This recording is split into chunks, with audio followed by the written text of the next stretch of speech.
Su muerte repentina dejó al mundo atónito, un final horrible para una vida de glamour. Una princesa muerta en un oscuro túnel parisino, en un mortal accidente de tráfico. 31 de agosto de 1997. A las 12:23 de la mañana, un sedán fuera de control chocó contra este pilar. ¿Un accidente de tráfico o un asesinato planificado? ¿Qué pasó realmente aquella noche? ¿Se trata simplemente de un accidente de tráfico ocasionado por un conductor en estado de embriaguez? No existe evidencia alguna de que Henry Paul condujera bajo los efectos del alcohol. ¿O fue un asesinato planificado? ¿Es posible que este accidente no fuera realmente un accidente? Nadie atacaría un coche grande con un utilitario. ¿Quién o qué mató a la princesa Diana? El ruido fue algo increíble. Solo podría describirlo como el sonido de una bomba. Ahora viajaremos hasta París en busca de la verdad y encontraremos sorprendentes evidencias que nos permitirán saber más sobre una tragedia que se resiste a ser olvidada. El señor Al-Fayed cree que su hijo y la princesa Diana fueron asesinados. La misteriosa muerte de la princesa Diana en Historias no resueltas. Historia sin resolver. La muerte de la princesa Diana. ¿Trágico accidente o conspiración?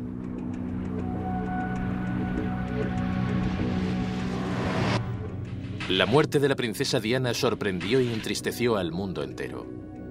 Desde el día de su boda, a lo largo de su escandaloso divorcio y durante su popular resurrección como mujer libre e independiente, el mundo la adoraba. Hasta que de pronto, en un túnel, bajo las calles de París, su vida terminó. El Mercedes sedán en el que viajaba se estrelló contra un pilar de hormigón reforzado. Diana moría junto a su novio Dodi Fayed y el conductor Henry Paul. El único sobreviviente del siniestro fue Trevor Rhys-Jones, guardaespaldas de Dodi. Él dice no recordar nada del accidente. En pocos días, los rumores de que el accidente no había sido algo fortuito empezaron a circular. Rumores que se veían avivados por las preguntas sin respuesta que rodean el accidente. ¿Qué pasó con el misterioso Fiat Uno blanco que, según la policía, hizo que el Mercedes en el que viajaba Diana perdiera el control? No ha sido posible hallar al coche ni a su conductor. ¿Pudo ese Fiat haber jugado un papel en el accidente? ¿Por qué algunos testigos escucharon una fuerte explosión justo antes del accidente? Lo que oí fue una explosión. La única manera de describirla sería como la de una bomba. ¿Pudo este accidente haber sido causado por una explosión y como consecuencia hacer que el Mercedes perdiera el control?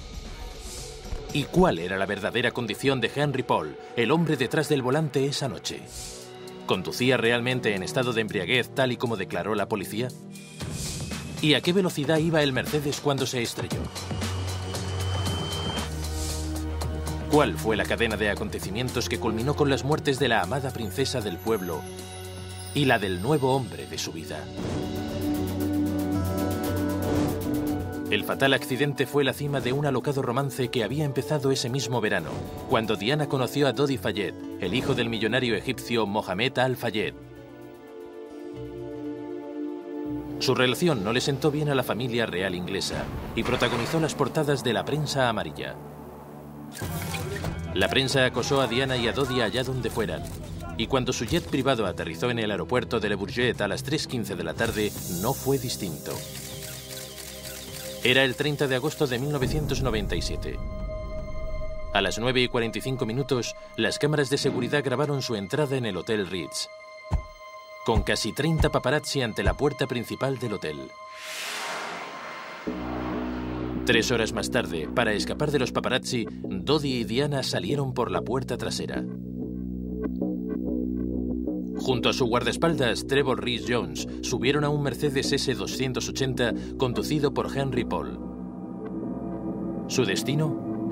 El apartamento de Dodi, cerca del Arco de Triunfo. Nunca llegarían ahí. Henry Paul y Dodi Fayed murieron instantáneamente. Diana sufrió una masiva hemorragia interna y fue declarada muerta a las 4 de la mañana. El único superviviente fue Trevor Rhys-Jones. Los policías a cargo de la investigación descubrieron fragmentos de vidrio de una luz trasera cerca de la escena del accidente. Posteriormente, determinaron que pertenecía a un coche Fiat Uno fabricado entre 1983 y 1989. También encontraron rastros de pintura blanca en el flanco del Mercedes, que era precisamente del tipo empleado en los coches Fiat Uno. Las autoridades francesas concluyeron que la colisión entre el Mercedes de Diana y el Fiat Uno había hecho perder el control del Mercedes, pero no todos están de acuerdo.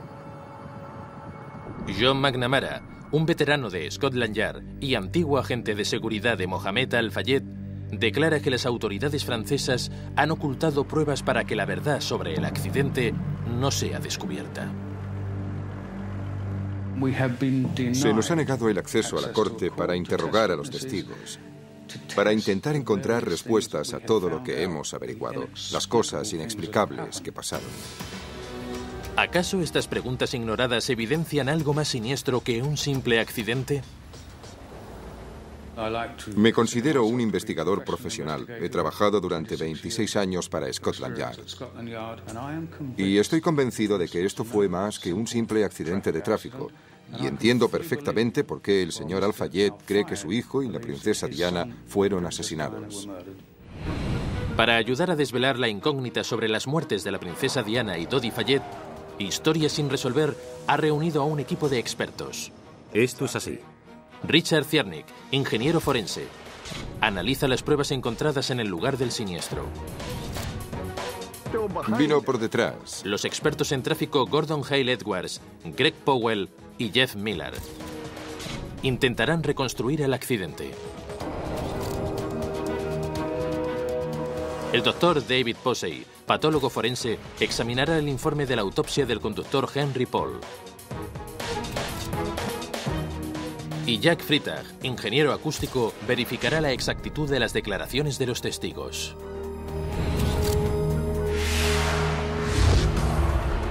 Empezamos nuestra investigación con una pregunta sencilla. ¿Cuál era la velocidad del Mercedes? Según los datos oficiales, el Mercedes chocó contra el pilar a una velocidad de cerca de 150 km por hora. Pero el enorme daño sufrido por el vehículo llevó a algunos a sospechar que el coche pudo haber alcanzado los 210 km/h o incluso que pudo haber sido impactado por una bomba. En el campo de pruebas de Carco, en el desierto de California, Historia sin resolver intentará recrear el accidente. No solamente comprobaremos la velocidad del coche, sino también intentaremos determinar si el daño resultante es el mismo que el daño ocasionado por un choque y no por una bomba. El vehículo partirá del hangar de preparación que se encuentra en el otro extremo de la pista. Está a una distancia de 30 metros. La velocidad es controlada por este panel de instrumentos. El vehículo partirá y acelerará hasta alcanzar los 100 km por hora e impactará contra la barrera que está justo debajo de nosotros. Hemos colocado una estructura frente a la barrera para simular el impacto recibido por el vehículo en el que viajaba la princesa Diana. Esta prueba tiene dos propósitos.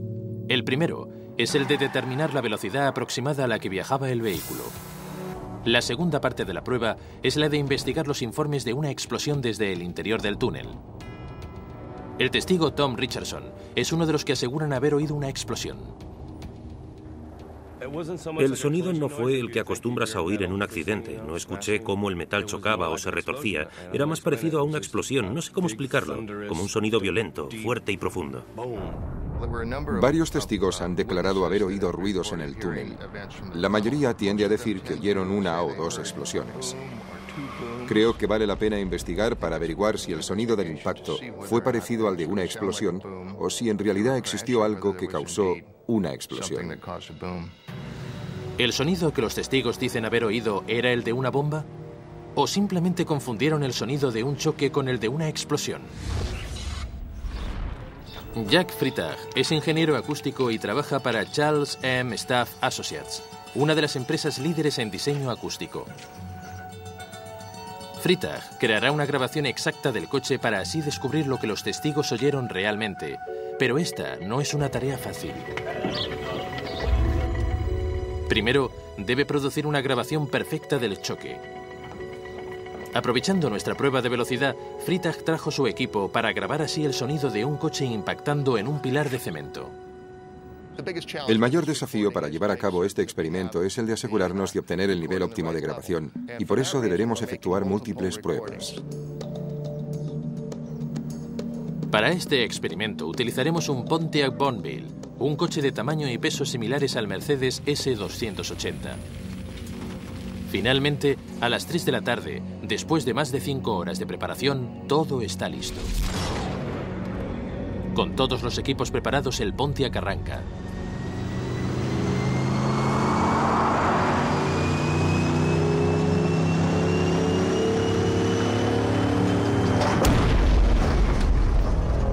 Como resultado, el coche queda totalmente destruido. Es notable ver cómo el daño recibido y la posición final del coche son casi idénticos a los del Mercedes en el que viajaba la princesa Diana. El lado del conductor está completamente aplastado y para cualquier pasajero en la parte de atrás sin cinturón de seguridad, el accidente habría sido fatal. Es muy probable que el coche de Diana fuese a 150 km/h cuando impactó contra el pilar del túnel. Además, el daño es comparable al de un accidente de tráfico común y no al de una bomba, pero esta prueba no explica cómo o por qué ocurrió el accidente.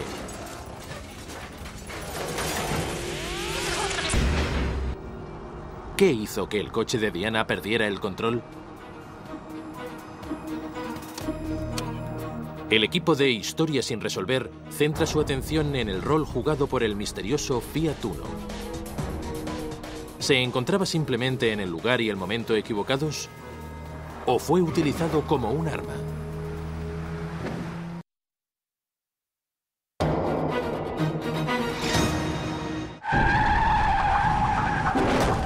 ¿Qué fue lo que pasó en ese túnel de París la noche del 31 de agosto de 1997?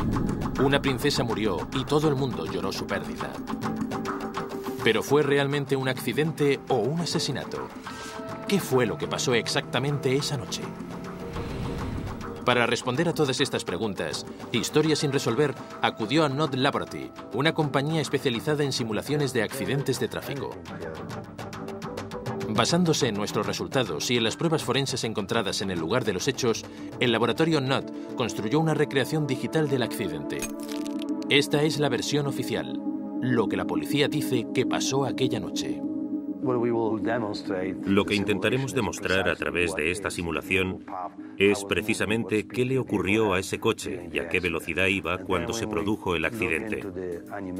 Una vez tengamos la reproducción animada del accidente, entenderemos de una manera más realista qué fue lo que pasó esa noche del 31 de agosto. Las dimensiones precisas del túnel son reproducidas en un ordenador de última generación, así como detalles tales como la longitud de las marcas de los neumáticos, la distancia entre la colisión inicial y el choque fatal y la velocidad estimada de ambos vehículos. Tras un mes de incansable trabajo, la simulación ha sido completada.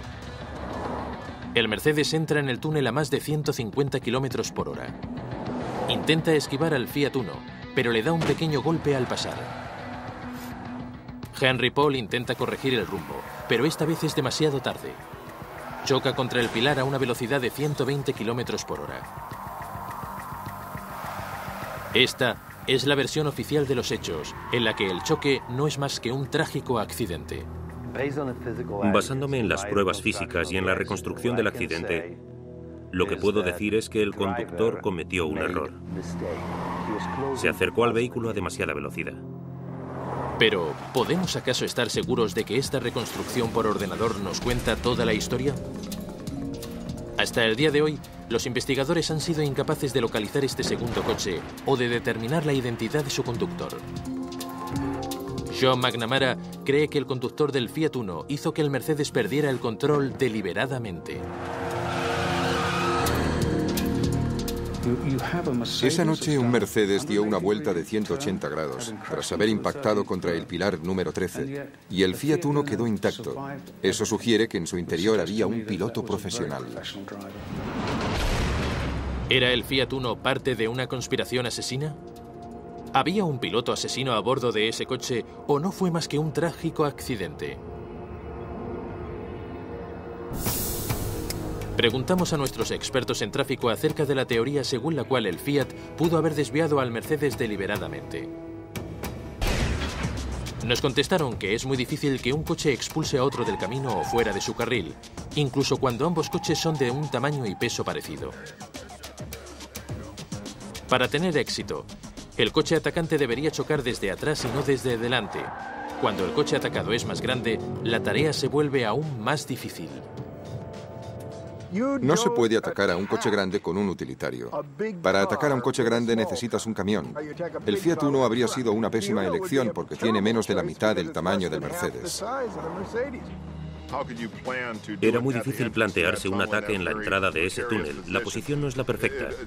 Teóricamente es una buena idea, pero la posibilidad de atrapar al coche en el momento oportuno y provocar una colisión letal contra los pilares es muy difícil. En ese caso, ¿por qué no hay señales de que el Fiat haya cambiado de rumbo debido al choque con el Mercedes? Bueno, me gano la vida conduciendo como profesional y estoy seguro de que si existe cualquier clase de contacto entre un vehículo de ese tamaño y un vehículo más pequeño, es el último el que perderá el control. Si un coche recibiese un golpe de otro coche más grande, lo más lógico sería que el coche más pequeño perdiese el control. Y en un espacio reducido como el túnel, debería haber chocado contra algo. El que haya seguido en su carril y no haya cambiado de curso no me parece algo muy posible. Hemos visto una simulación del accidente por ordenador, pero un ordenador tiene sus límites. Necesitamos recrear el accidente utilizando coches reales a velocidades reales. Para lograr esto, Historia sin resolver se fue a la pista Irwindale. Ahí, pilotos profesionales de Safe House Security intentarán recrear el accidente. No vamos a recrear ningún choque. No buscamos un impacto frontal y directo. Lo que queremos es básicamente un pequeño roce. Para esta prueba, utilizaremos un Ford Festiva en lugar del Fiat Uno y un coche Lincoln en lugar del Mercedes S280. Si no es posible hacerlo exactamente igual, sí es posible acercarse lo más que se pueda a los hechos. Y eso se consigue con los medios de que dispongas. En cuanto a las leyes de la física, serán exactamente iguales. En ambos coches se han instalado cámaras para documentar el impacto. En la pista, las dimensiones del túnel son delimitadas con pilares. En este escenario, lo más importante y lo que hace que este experimento sea tan peligroso es la diferencia de velocidades entre los dos coches. De acuerdo a los informes, el Mercedes iba a más de 150 km por hora cuando entró en el túnel. El Fiat Uno iba a unos 90 km por hora. Eso es lo que me preocupa. La diferencia de velocidad es realmente notable entre los dos vehículos. La presión a la que estoy sometido es enorme. Si me equivoco lo más mínimo, el impacto que reciba ese coche será tremendo. Puedo hacer que el coche vuelque o que pierda el control. Debido al peligro, hemos añadido unas barras protectoras en el Festiva y Greg lleva equipo protector. Ahora ya podemos empezar con nuestras primeras pruebas. Intentaremos 3 o 4 veces. Está bien. Allá vamos.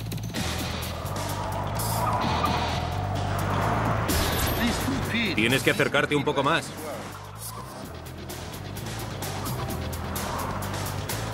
Esta vez te has acercado mucho más. Muy pronto, nuestros pilotos se dan cuenta de que es muy peligroso continuar a una velocidad de 150 y 90 km por hora. Así que deciden reducir la velocidad manteniendo la diferencia entre ambos vehículos. Hay que comprometerse. No tenemos elección. Lo hacemos por razones de seguridad y por las limitaciones de la pista y los coches.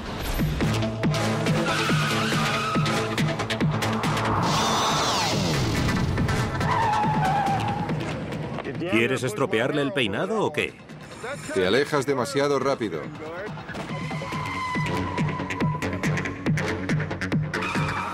Le faltaron unos 5 centímetros, quizá 3. Estuvo muy cerca.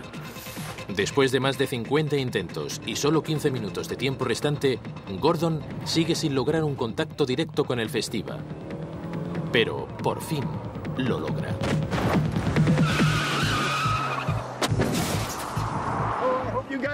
Lo habéis conseguido, chicos. ¿Lo habéis filmado?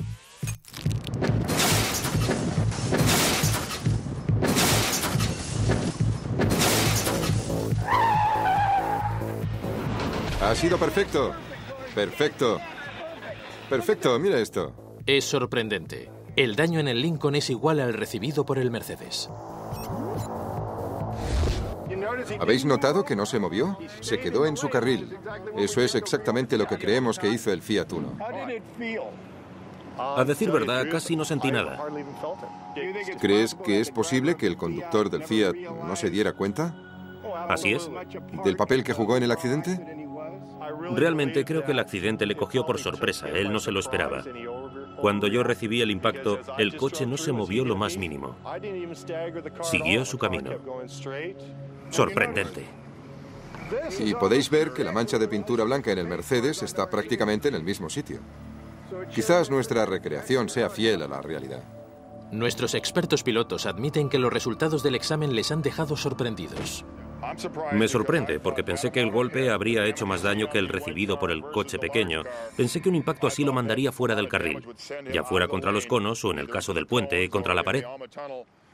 Y ese no fue el caso.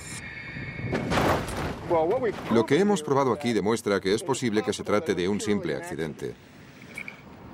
No habría chocado contra la pared, como sospechábamos desde el principio.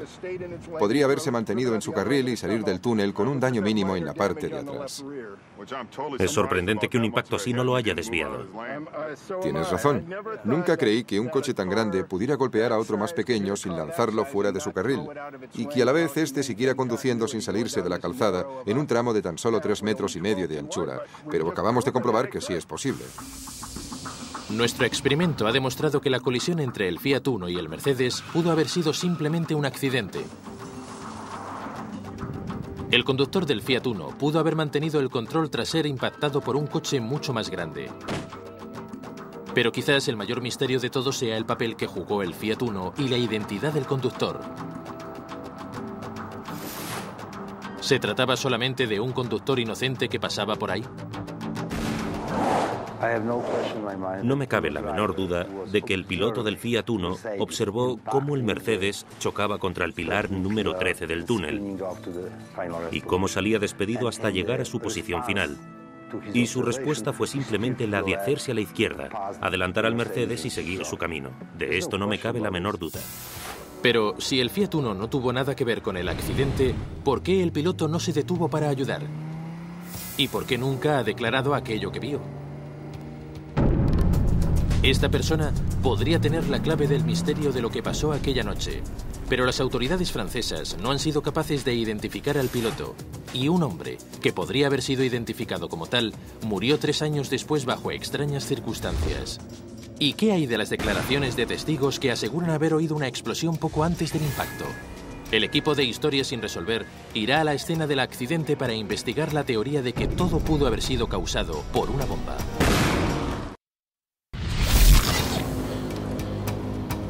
En un campo de pruebas de California, el equipo de Historias sin resolver recreó el accidente. ¿Qué mató a la princesa Diana, a Dodi Fayette y al chofer Henry Paul? El propósito del experimento era el de determinar la velocidad aproximada a la que viajaba el vehículo e investigar las declaraciones de testigos que decían haber oído una explosión en el interior del túnel. Básicamente fue un solo impacto, no fue el sonido de un accidente de tráfico. Era un sonido exacto. Si no fue una bomba, fuera lo que fuera, se detuvo inmediatamente. El ingeniero acústico Jack Freitag utilizó un equipo altamente avanzado para crear una grabación exacta del choque del coche de pruebas. El estado de nuestro coche se asemejaba al del Mercedes de Diana a un nivel impresionante. ¿Pero la grabación sonaría igual que una bomba? El canal 1 está libre. Y este es nuestro micrófono. Me parece bien. El impacto es extremadamente ruidoso, aproximadamente 100 decibelios a 3.000 metros. Un coche chocando contra un pilar puede sonar como una explosión en un ambiente con eco. Lo que intentamos determinar es si el sonido del túnel que sonó como una explosión se debía necesariamente a una explosión de alguna clase o si pudo haber sido, por el contrario, el impacto y el efecto producido por el eco del túnel, que eclipsó los sonidos de alta frecuencia y lo hizo sonar como una explosión. Pero esta grabación de campo no sirve de nada si no tenemos en cuenta el lugar exacto donde ocurrió el accidente. El equipo de Historia sin resolver se desplazará hasta Francia para repetir el experimento en el mismo lugar donde se produjo el fatal accidente, el Puente del Alma. Para intentar reproducir los sonidos del accidente de una manera fidedigna, nuestro equipo logró que cerraran el túnel durante 6 horas. Esta es la primera vez que un equipo de investigación lleva a cabo un experimento en el mismo lugar de los hechos. Jack, ya tenemos todas las medidas. Vamos a recrear el choque con el Fiat Uno aquí y después el choque del Mercedes contra el pilar de allí abajo. ¿Qué es lo que nos hace falta? Hay que conectarlo todo y ya podremos empezar.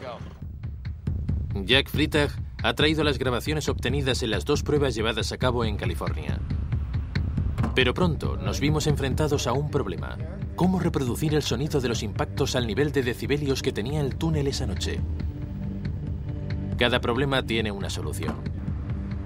Historia sin resolver localizó a los miembros de un club de tuning para utilizar los potentes equipos de audio de sus coches y así recrear el ambiente del túnel. Estos sistemas de sonido de alta potencia llegan a producir hasta 110 decibelios a 150 metros. Freitag utilizará estos 2 coches para reproducir esos sonidos en el interior del túnel. Uno se encuentra situado cerca de la entrada, donde supuestamente el Mercedes golpeó al Fiat Uno. El otro se situará en el pilar número 13, contra el cual el Mercedes se estrelló. Con ambos coches en posición, la grabación original es reproducida a través de estos potentes altavoces. El nivel de sonido es de 110 decibelios, el equivalente a un Boeing 737 despegando desde una distancia de 18 kilómetros. Ahora, Jack se situará justo fuera del túnel, en el extremo oriental, por donde entró el Mercedes. Ahí, volverá a grabar el sonido del choque junto a todas las propiedades acústicas del túnel. Esto debería reproducir exactamente los sonidos que los testigos oyeron esa noche. Vamos. Está bien. Adelante, vamos.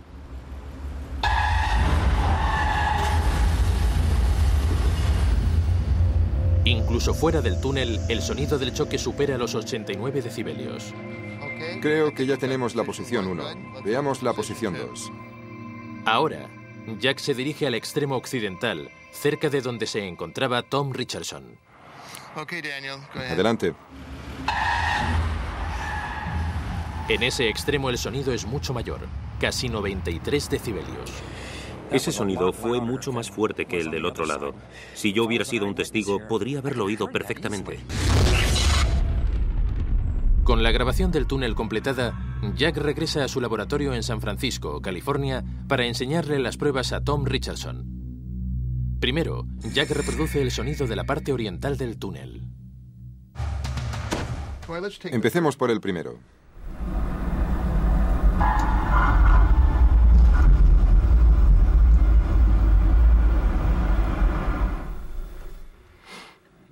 Bueno, este no me ha sonado muy familiar. De hecho, esa noche el tráfico era muy intenso. Lo que yo oí fue una explosión, pero no sé muy bien si fue a consecuencia del impacto del coche contra el pilar. El sonido en sí fue increíble y la única manera que podría describirlo es el de una bomba. A continuación, Freitag reproduce el sonido del accidente tal y como fue grabado en el extremo occidental del túnel en el que se encontraba Richardson en el momento del accidente. Ahora te pondremos el otro sonido y veremos si se acerca un poco más a lo que recuerdas.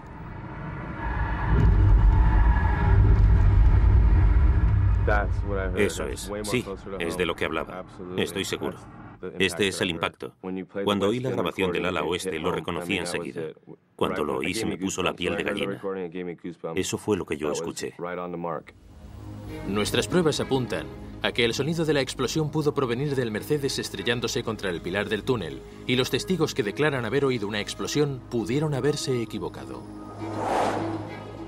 Esperaba que esto funcionara, pero no que saliera tan bien. Él estaba completamente seguro de haber oído ese sonido. Creo que hemos demostrado perfectamente que el choque por sí solo produjo esos sonidos y que fue amplificado por la acústica del túnel. No fue debido a una explosión de ningún tipo. Pero, ¿qué fue lo que ocasionó que el coche de Diana perdiera el control? Si no había una bomba, entonces, ¿qué pasó? Los investigadores de la policía culpan al chofer de Toddy, Henry Paul, basándose en el nivel de alcohol extremadamente alto encontrado en su sangre. Sin embargo, nuestra investigación demostrará que no estaba tan ebrio como indican las fuentes oficiales.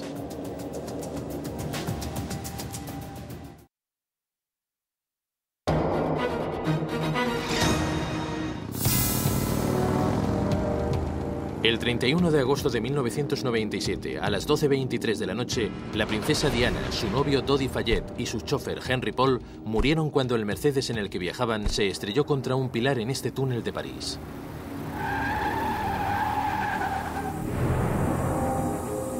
El mundo entero no daba crédito a la súbita muerte de la exesposa del príncipe Carlos. Pocos días después, surgieron los rumores de que la tragedia no había sido un accidente. Algunos investigadores empezaron a sospechar de que la princesa Diana y Dodi Fayette, hijo de uno de los hombres más ricos de Inglaterra, habían sido asesinados. ¿Fue la muerte de la princesa Diana un trágico accidente de tráfico o un asesinato? Los investigadores de la policía le echan la culpa a Henry Paul, el chofer. Declaran que en el momento del accidente se encontraba en estado de embriaguez, pero algunos de los amigos de Paul dicen que esto es imposible. Conocía muy bien a Henry Paul. Le conocía desde hacía más de 10 años y nunca le vi emborracharse. No era un alcohólico, como intentan mostrarle. De acuerdo a los testigos, Henry Paul solo había bebido una copa o dos durante las 2 horas y media antes del fatal accidente. Pero el informe de la autopsia declara que Henry Paul tenía un nivel de alcohol en la sangre de entre 1,73 a 1,75 gramos por litro, casi 4 veces el nivel permitido en Francia. ¿En qué estado se encontraba Henry Paul? ¿A qué nivel afecta una dosis de alcohol como la encontrada en su sangre a la hora de conducir un coche?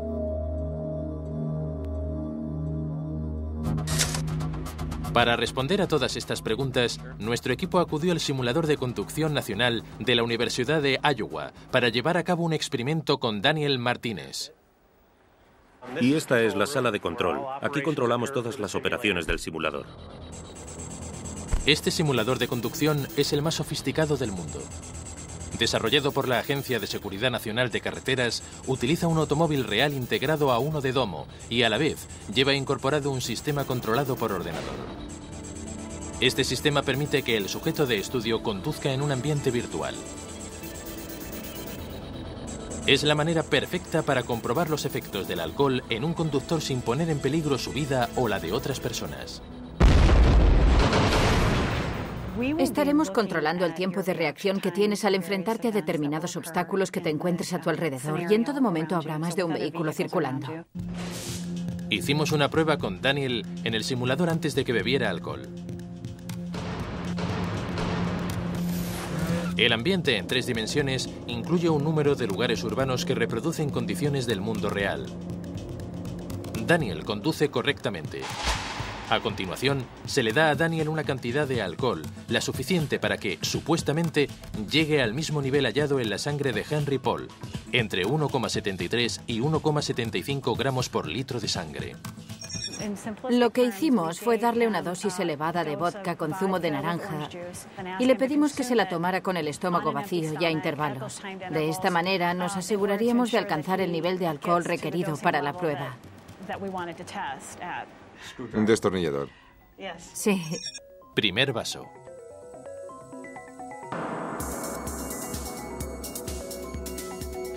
¿Cómo te sientes después del primer vaso? Me siento bien. Segundo vaso, tercer vaso, cuarto vaso. Ahora ya siento los efectos del alcohol. De acuerdo a la doctora Watson, un alto contenido de alcohol en la sangre tiene el mismo efecto en todas las personas, no importa si se está acostumbrado a beber o no. Generalmente llega un momento en que uno sería incapaz de conducir, ya seas un bebedor ocasional o no.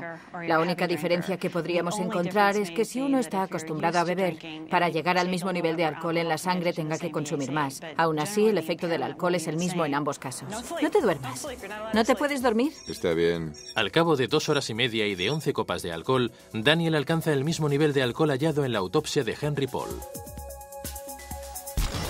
Vale. Quiero que te bebas esto. Estoy relajado.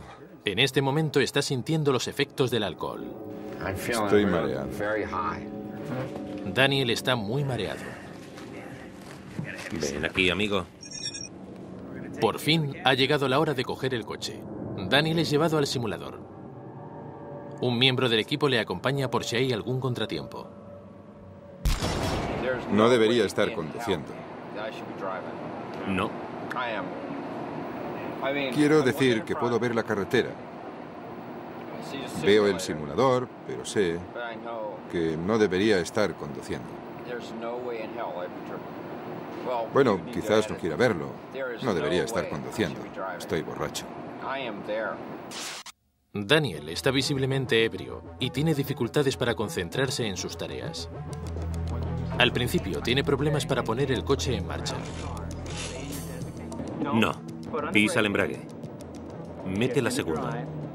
Entonces intenta poner el coche a 150 km por hora, la velocidad estimada a la que Henry Paul conducía el Mercedes al entrar en el túnel. La diferencia en la actuación de Daniel es dramática. Daniel es un conductor fantástico cuando no está ebrio. Cuando se encuentra bajo los efectos del alcohol, su forma de conducir empeora notablemente. En realidad, solo arrancar el coche vimos que tenía problemas. Llegó a salirse de su carril e invadió el del centro, a la vez que adelantaba un coche, llegando incluso a rozarlo. Y cuando quiso incorporarse de nuevo a su carril, volvió a impactar levemente con otro vehículo. Para Daniel, aunque todavía se encuentra bajo la influencia del alcohol, la experiencia ha sido positiva. Recuerdo que conducía y esquivaba coches, pero también hay momentos que no recuerdo. Era como estar en un videojuego. La parte más triste de todo esto es que cuando Henry Paul conducía su Mercedes no estaba en un videojuego. Todo era real. Nuestro test demuestra que Henry Paul no habría sido capaz de conducir si el nivel de alcohol en su sangre hubiera sido tan alto. Pero esta prueba no demuestra si Henry Paul estaba en estado de embriaguez en el momento del accidente. Quizás Henry Paul nos lo pueda contar algún día desde el más allá.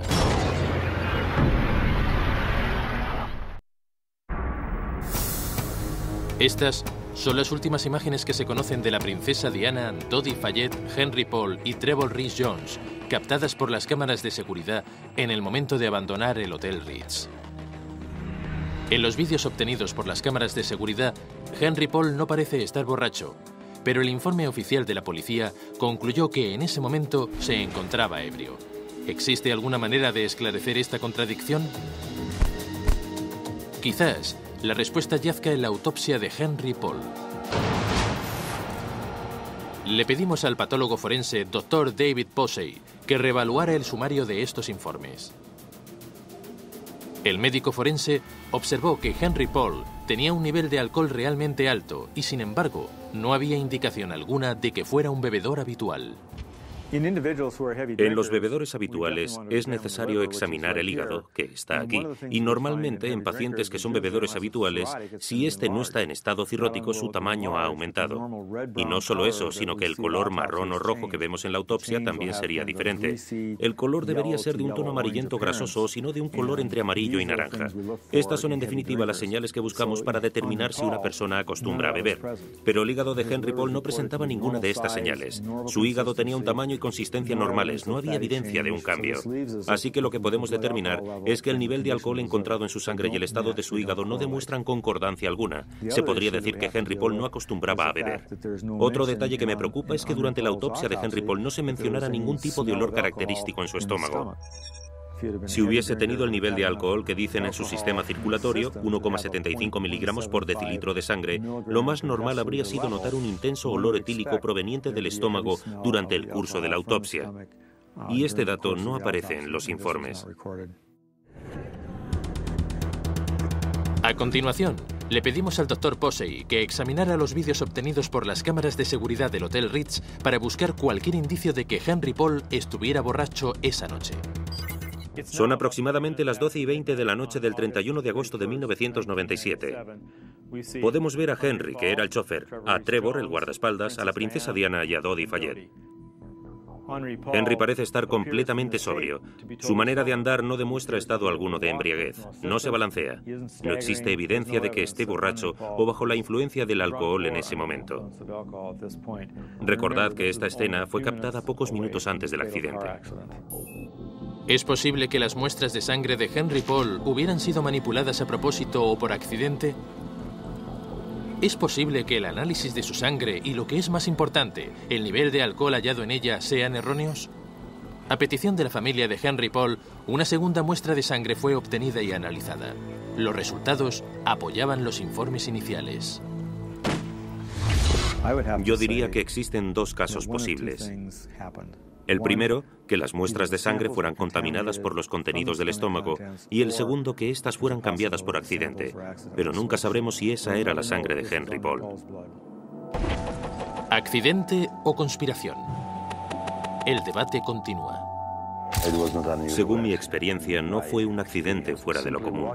Si empezamos a analizar lo que realmente ocurrió, no hay nada que distinga este accidente de otros parecidos.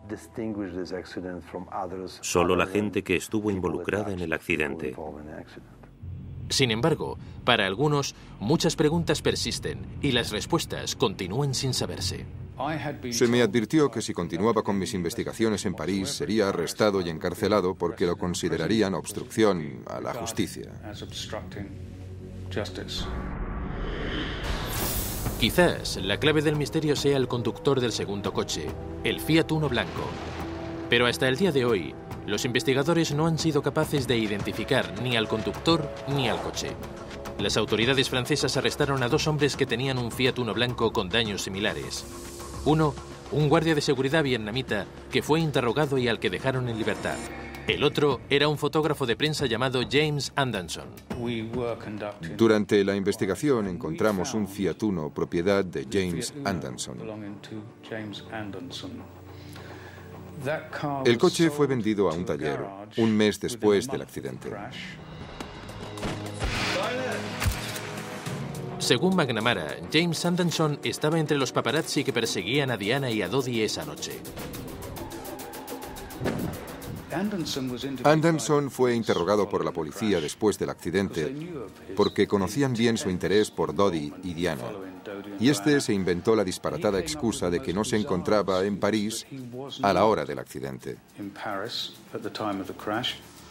Anderson le dijo a la policía que había dejado París a las 3 de la mañana para coger un vuelo hacia la isla de Córcega y presentó los peajes de la autopista como prueba de que no pudo haber estado cerca de París a la hora del accidente. La policía aceptó la versión de que había ido a Córcega y que por eso no pudo estar a esa hora en el Puente del Alma. Pero esto no es cierto. Él sí estuvo en ese puente. Y más tarde él mismo lo reconoció. Estaba en el túnel al volante del Fiat Uno, que provocó que el Mercedes chocara esa noche. A pesar de las acusaciones de John McNamara, los investigadores franceses determinaron que Anderson no estaba en París y que no tuvo nada que ver con el accidente. De todas maneras, nunca podremos saberlo, ya que 3 años más tarde apareció muerto. Encontraron su cadáver en el sur de Francia algunos meses más tarde. Su cuerpo estaba quemado y era imposible reconocerlo. Estaba dentro de su propio coche, un BMW, y se le pudo identificar por la dentadura.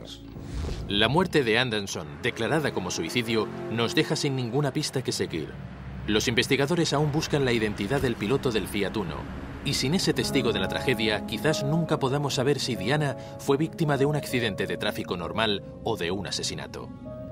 La justicia ha decidido guardar silencio respecto a la tragedia de Diana y la idea de una conspiración para matar a la princesa sigue viva. Lo único que nos queda es imaginar los hechos que tuvieron lugar aquella noche, considerar la vida y la muerte de la princesa y buscar nuestras propias conclusiones.